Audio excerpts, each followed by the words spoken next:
Hello everyone, welcome to this another video. इस video में हम लोग देखने वाले प्रिमिटिव डेटा टाइप्स के बारे में। प्रिमिटिव डेटा टाइप्स जो होता है जिग के अंदर, क्योंकि हर प्रोग्रामिंग लैंग्वेज में दो टाइप के डेटा टाइप जनरली देखे जाते हैं। एक होता है प्रिमिटिव, दूसरा होता है कॉम्प्लेक्स डेटा टाइप। जैसे कि हमने रस्ट में देखा था, वैसे ही सेम चीज़ इसके अंदर भी है। तो इसके अंदर भी हम लोगों को प्रिमिटिव डेटा टाइप्स देखने को मिल जाते हैं। आज उसके बारे में ही बात करेंगे। आज मैंने कोड एक्चुअली पहले से लिख रखा है, क्योंकि ये थोड़ा सा बोरिंग पार्ट है लेकिन काफ़ी इंपॉर्टेंट है। इसके लिए मैंने ये पहले से ही कोड लिख रखा है। तो हम लोग अभी क्या करेंगे, सारे डेटा टाइप्स देख लेंगे। पहले तो डॉक्यूमेंट में कहाँ पे है, ये था हमारा जिग प्लेग्राउंड पे मैं देख रहा था, लेकिन यहाँ पे देखते हैं।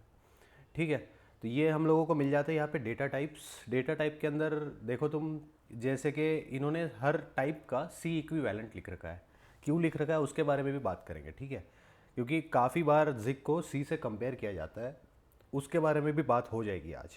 तुम लोगों को समझ में आ जाएगा कि क्यों जिग को और सी को एक साथ देखा जाता है काफ़ी चीज़ों में, और क्यों ऐसा कहते हैं कि जिग जो है वो फ्यूचर है सी का। ठीक है, तो इसके अंदर हम लोग जैसे कि देख सकते हैं इंटीजर आई U8 वगैरह वगैरह, ये सारे के सारे डेटा टाइप है ना, ये सेम टू सेम हैं जैसे कि हमने रस्ट में देखे थे, है ना। उसके अंदर भी हमने I8 U8 यहाँ से स्टार्ट करके देखा था। तो ये सेम चीज़ें हैं। इसके अंदर हम लोगों को कुछ चीज़ें डिफरेंट दिख जाती है, जैसे कि आई और यू हम लोगों ने देख लिया, इंटीजर और अनसाइन इंटीजर्स ये हम लोगों ने देख लिए। कैरेक्टर के लिए हम लोगों को थोड़ा गड़बड़ दिखता है यहाँ पे जैसे यहाँ पे सिंपल लिखा है अनसाइन इंटीजर 128 बिट वाला, वैसे ही यहाँ पे साइन इंटीजर लिखा हुआ है। लेकिन ये कैरेक्टर के लिए क्या लिखा है, ये for ABI compatibility with C, इसके बारे में भी बात करनी है हम लोगों को। तो ये कैरेक्टर का थोड़ा डिफरेंट हो जाता है। लेकिन उसके बाद में हम देखें तो ये जो फ्लोटिंग पॉइंट है ये भी सेम है जैसे कि हम लोगों ने पहले देखा हुआ था, ठीक है। उसके बाद में बुलियन है, और ये कुछ डिफरेंट डेटा टाइप्स है, ये हम लोग थोड़े बाद में देखेंगे क्योंकि ये थोड़े से एडवांस आ जाते हैं। लेकिन जो हम लोग मोस्टली यूज़ करने वाले हैं अभी फ़िलहाल काफ़ी प्रोग्राम्स के लिए, हम लोग जो डेटा टाइप्स यूज़ करेंगे वो होंगे ये ऊपर वाले, ठीक है। बुलियन के ऊपर वाले जो भी दे रखे हैं ना, ये होंगे। तो हम लोग जाते हैं फिर से हमारे कोड पे। देखो यहाँ पे मैंने क्या लिख रखा है, ये बुलियन जो है हमने बनाया यहाँ पे इस ट्रू नाम का बुलियन बनाया है। उसका टाइप आगे दे रखा है बुल, और उसके आगे उसका वैल्यू दे रखा है। तो ये क्या है, बुलियन को ऐसे डिक्लेयर करते हैं बेसिकली, ज़्यादा कुछ नहीं होता। बुलियन मतलब एक फ्लैग होता है, वही हर प्रोग्रामिंग लैंग्वेज में सेम ही होता है। इंटीजर डेटा टाइप को हम लोगों ने चार टाइप में यहाँ पे लिख रखा है, I8 I16 I32 I64। तो फिर उसका जो है ना, ये लिमिट मैंने यहाँ पे जानबूझ के लिख रखी है कि ये -128 तक रहता है। अगर ये -129 में कर दूँ तो मेरे को एरर देगा, ठीक है। 128 तक ही होता है। तो ये मैंने हर चीज़ का एक लिमिट के हिसाब से लिखा है ये। इसके लिए मुझे थोड़ा प्रोग्राम लिखने में थोड़ा टाइम भी लग गया। तो बेसिकली ये इंटीजर का हम लोगों ने चार टाइप यहाँ पे लिख रखे। उसके बाद में इंटीजर I120, यहाँ पे कौन सा दे रखा था, 128 बिट का भी होता है इंटीजर, वो भी तुम लिख सकते हो। लेकिन पॉइंट नहीं बनता, क्योंकि क्या है, सिर्फ रेंज डिफ़र करेगा, रेंज बढ़ जाएगा, बाकी तो सेम रहेगा, ठीक है। उसके बाद में अनसाइन का भी सेम है, U8 U16 U32 U64 same thing. Floating point का भी हम लोगों ने वैसे ही देखा है जैसे कि मतलब होता है बेसिकली। फ्लोटिंग पॉइंट का क्या होता है कि ये जो मतलब बेसिकली हर चीज़ में रेंज ही डिफ़र करती है, क्योंकि 32 और 64 बिट का जो वैल्यू होगा उसके हिसाब से रेंज होगी, ठीक है। कैरेक्टर का थोड़ा सा डिफरेंट आ जाता है, ठीक है। तो यहाँ पे मैंने यहाँ पे एक कैरेक्टर बनाया, उसका देखो ये कॉम टाइम इंट दिखा रहा है, और ये यहाँ पे ए लिख रखा है। लेकिन जब इसको एग्जीक्यूट करेंगे ना, तब ये हमको ए प्रिंट नहीं करवाएगा, ये हमको देगा एक इंटीजर वैल्यू, आस्की वैल्यू देगा, ठीक है। ए की जो कैपिटल ए की जो आस्की वैल्यू होगी ना, वो हमको रिटर्न करेगा, ठीक है। तो एक काम करते हैं, पहले तो इसको हम लोग जिग बिल्ड करवा लेते हैं, पूरा एग्जीक्यूटेबल रन भी करवा लेंगे, ठीक है। प्रिमिटिव डेटा टाइप्स हम लोगों ने ये रन करवा दिया। देखो ये बुलियन वैल्यूज़ तो इसने सही से प्रिंट कर दी है, पहले बुलियन हम लोगों ने करवा रखी थी, वो ट्रू फॉल्स वगैरह आ गई। ये भी इंटीजर्स भी सही से आ गए, उसके बाद अनसाइन इंटीजर्स भी आ गए, फ्लोटिंग पॉइंट भी सही से आ गए। लेकिन ये कैरेक्टर 65 क्यों दे रहा है, क्योंकि इसके अंदर है ना, कैरेक्टर नाम का एक कोई टाइप है नहीं जो कि स्पेसिफिकली कैरेक्टर्स पे काम करेगा, ठीक है। इसके अंदर जो कैरेक्टर होता है ना, वो सी से उठाया हुआ है, जो कि आस्की वैल्यूज़ पे डिपेंड होता है, ठीक है। अगर हम लोगों को कोई भी कैरेक्टर ऑपरेशंस करना है तो उसको पास करवाना पड़ेगा, उसका आस्की वैल्यू जो होगा उसको हम लोगों को कन्वर्ट करवाना पड़ेगा, और उसके बाद में उस पर ऑपरेशंस हो सकते हैं, ठीक है। ऐसा इन लोगों ने क्यों कर रखा है। और ये ABI क्या होता है भाई, यहाँ पे लिख रखा है कि for ABI compatibility with C. तो ये ABI कंपेटिबिलिटी क्या होता है और ये C का क्यों बार बार दे रखा है इन लोगों ने। तो ये जो इसका मतलब क्या है ना, एप्लीकेशन बाइनरी इंटरफेस मतलब ABI। तो जैसे हम लोगों ने देखा था APIs के बारे में, API क्या था, API क्या होता है कि एक लाइब्रेरी होती है जिसके अंदर तुम लोगों ने काफ़ी सारे कोड्स लिख रखे होते हैं, काफ़ी सारे प्रोग्राम्स लिख रखे होते हैं जिनका यूज़ तुम अपने फंक्शन के अंदर करते हो, अपने प्रोग्राम के अंदर करते हो डायरेक्टली। तो वैसे ही सी के अंदर जो कैरेक्टर्स होते हैं ना, कैरेक्टर्स के लिए काफ़ी सारी लाइब्रेरीज अवेलेबल है, और वो लाइब्रेरीज हम लोग क्या करते हैं, सी के अंदर इस्तेमाल करते हैं। तो हम लोगों ने ये किया इसके अंदर, मतलब हम लोगों ने नहीं, जिग जिन्होंने डेवलप किया उन लोगों ने ये किया इसके अंदर कि जो सी के अंदर की कैरेक्टर की लाइब्रेरीज है, उन सारी लाइब्रेरीज को हम लोग जिग के अंदर इस्तेमाल करेंगे, और वो सारी सपोर्टेड होने चाहिए, वो कंपेटिबल होना चाहिए। इसके लिए इन लोगों ने क्या किया, इसका टाइप दे दिया for ABI compatibility with C. तो इसके अंदर क्या होता है बेसिकली, ABI क्या होता है कि सपोज़ तुम लोगों ने एक प्रोग्राम रन करके रखा है, सपोज़ एक सी का प्रोग्राम तुमने रन करके रखा है, और तुमको उसको कंपेटिबल बनाना है जिग के अंदर, उसको तुम लोगों को बेसिकली लिंक करना है, ठीक है।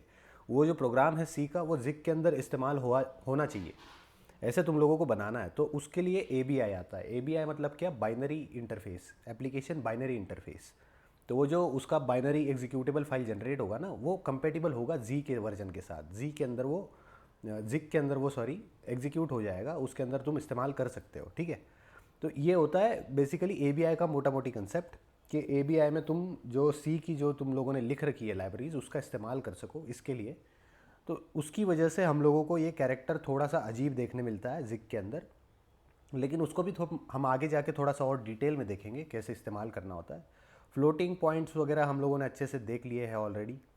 उसके बाद में ये जो बूल होता है, बूल का तो हम लोगों ने देख लिया। उसके नीचे के ये जो टाइप है उसका क्या, भाई ये यहाँ पे क्या दे रखा है, ये एनियो पे क्यू, ये क्या है ये टाइप, ठीक है। इसका टाइप तो मतलब रिटर्न तो ये वॉइड करता है, लेकिन इसके आगे लिख रखा है कि use for type erase pointers. Erase pointers basically ये क्या है, पॉइंटर्स के लिए इस्तेमाल होता है।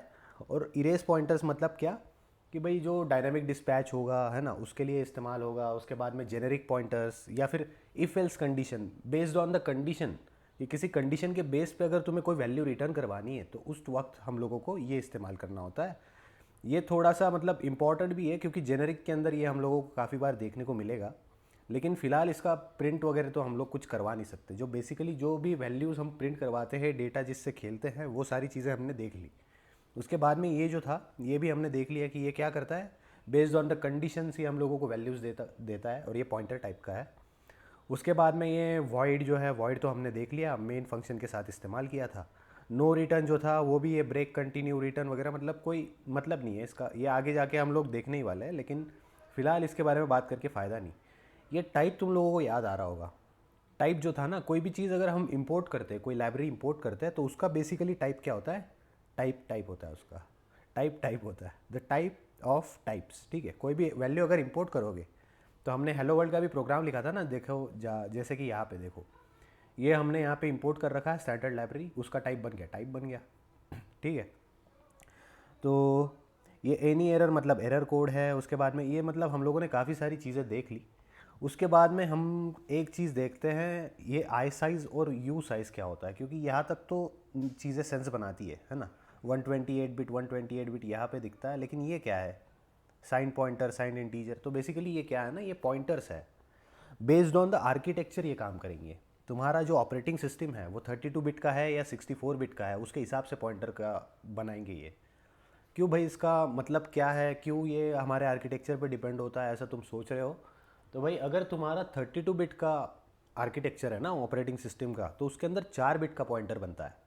और अगर तुम्हारा 64 बिट का है तो उसके अंदर 8 बिट का पॉइंटर बनता है, क्योंकि अगर तुम्हारा ऑपरेटिंग सिस्टम ज़्यादा बड़ा होगा, उसका बिट ज़्यादा होगा, तो भाई उसके लिए मेमोरी का ऑक्यूपेंसी का तुम्हारा मतलब जो पॉइंटर होगा ना, मेमोरी एड्रेसेस, वो भी काफ़ी लंबे बनते हैं। अगर एड्रेसेस लंबे बनेंगे तो ऑब्वियसली पॉइंटर भी लंबे बनेंगे, है ना। तो उसकी वजह से ये आई साइज़ और यू साइज़ ये तुम्हारे आर्किटेक्चर पे डिपेंड करते हैं। ये पॉइंटर्स ही है, लेकिन ये आर्किटेक्चर पे डिपेंड करते हैं। तो बेसिकली इतने ही हमारे डेटा टाइप्स थे, बाकी तो इस चीज़ के अंदर कुछ खास है नहीं देखने जैसा। उसके बाद में मैंने ये ऑनलाइन जिग कंपाइलर एक देख रखा था, लेकिन काफ़ी अच्छे मेरे को नहीं मिल रहे। जो कंपाइलर्स हैं ना जिग के, बहुत अच्छे मेरे को मिल नहीं रहे। लेकिन तुम लोग काफ़ी ज़्यादा ढूंढ सकते हो, अगर मिल जाए तो कमेंट डाउन कर देना, मैं खुद भी चेकआउट करूँगा। जैसे कि मैंने काफ़ी सारे देखे, लेकिन इतना प्रॉमिसिंग, इतना अच्छा कंपाइलर नहीं दिखता। ये काफ़ी छोटे से विंडोज़ होते हैं, छोटे से आउटपुट होते हैं, ठीक है। इसमें कोई मज़ा नहीं आता। तो कोई अगर अच्छा कंपाइलर तुम लोगों को मिलता है ऑनलाइन तो उसके बारे में भी बताना मुझे, और कमेंट डाउन करना, ठीक है। तो ये था हमारा फ़िलहाल का डेटा टाइप्स वाला वीडियो। इसके अंदर हमने प्रिमिटिव डेटा टाइप्स के बारे में देखा। आगे जाके हम लोग और भी चीज़ें देखेंगे, है ना। तो मिलते हैं अगले वीडियो में, तब तक के लिए बाय बाय।